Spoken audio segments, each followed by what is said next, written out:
Hello everyone and welcome for the first Devblog video of Desert Rats and Red Devil update for Ironfront in Arma 3.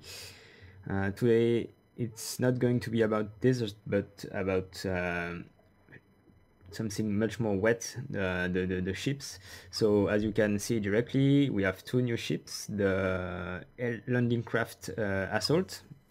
So this one, the small white one, in Royal Navy camo, and the landing craft infantry, the biggest ship we have at the moment, with 4 20mm guns and a higher crew capacity. So a big new feature is that all the ships are now reacting to physics, which means that they will react to the waves and will not be just flat and like running on a highway. So it will influence their behavior when you're going to drive them. They have new sounds, and we're going to go right away into testing. So with the LCA, this time in US Navy camo with Rangers inside. So as soon as we move, you can see that the ship will follow the waves.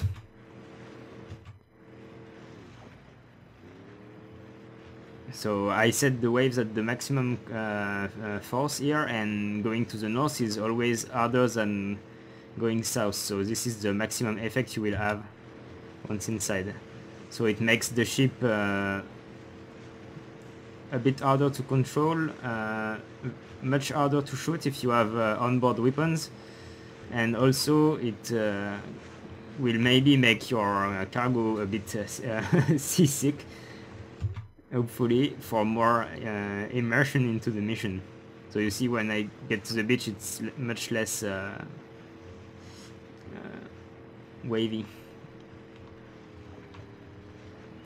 So the ships come with various options. So here with the LCA, you can open the doors and the ramp independently, so you have an additional protection, and the cargo is going to be crouch, so much less vulnerable to gunfires. Also, let me just remind you that all the ships have this attributes here, so you can directly set the ramp open at the mission start, so you can put some landing craft here and there and enjoy them being already open for ambience or for respawns.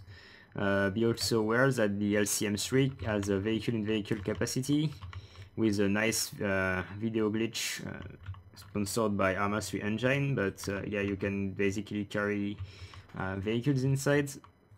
It's the same for LCI here with the RAM deployment with an attribute. The LCI has an additional attribute. If you set it empty with no crew and no cargo, you can set it simple object.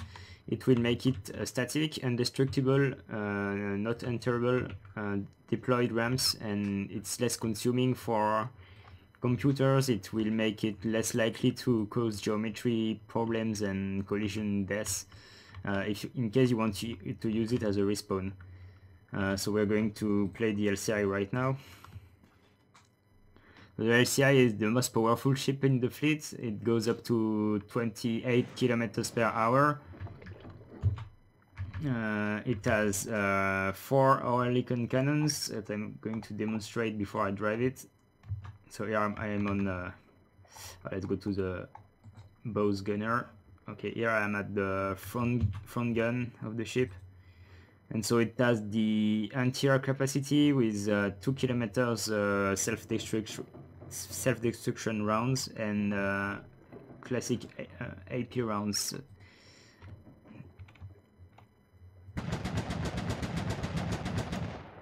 So you have 60 rounds boxes per cannon, so it's very powerful. And of course, when the ship is moving with the waves, it's going to react and make the shooting much more difficult. Here I'm quite steady, so it's easy to hit the target, despite there is a quite big spray by default, increased by the waves. And so yeah, you can use it also as anti-air, and that's it. Quite powerful. Four cannons per ship. Now let's go as passenger. Passenger, you have a very simplistic cargo here where you can store 55 soldiers, and I will show you how to get out in a moment. So let's go ashore right now.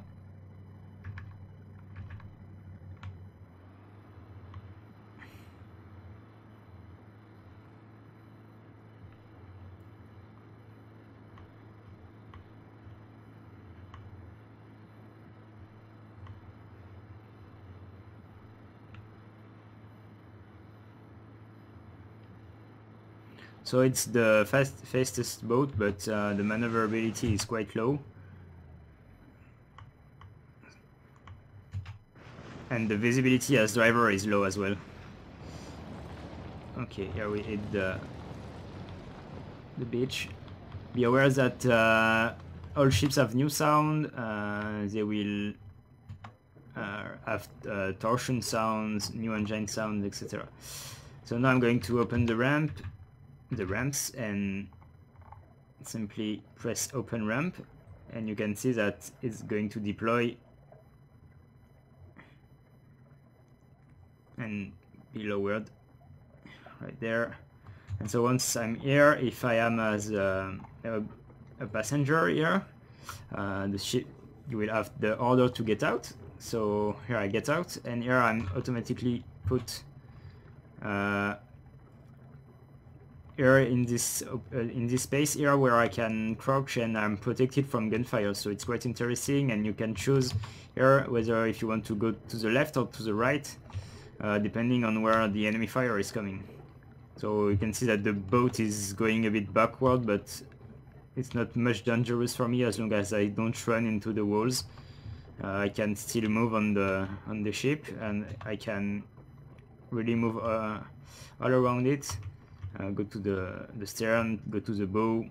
And the safety crafts are not usable, they are just decorative. And that's it. Now I can get down of the LCI.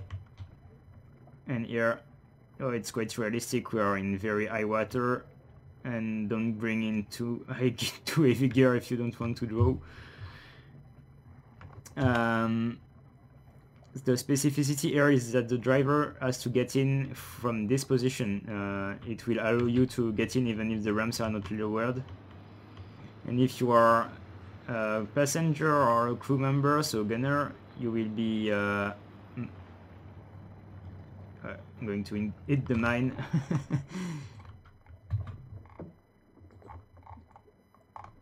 You will be if you are a crew, you will be automatically disembarked right there on the ship, so protected, and you can shoot here on the defenses. Here you hear the new M1 Garand sound. All our sounds are being reworked by Lexman.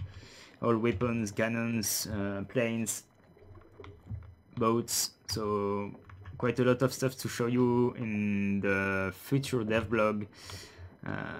Which subject has to be determined. It's not there's no precise plan yet, but hopefully the next one will be about some more British stuff. So those two new ships come in, you can see it in the background, the Royal Navy camo and the US Navy camo, so grey camo.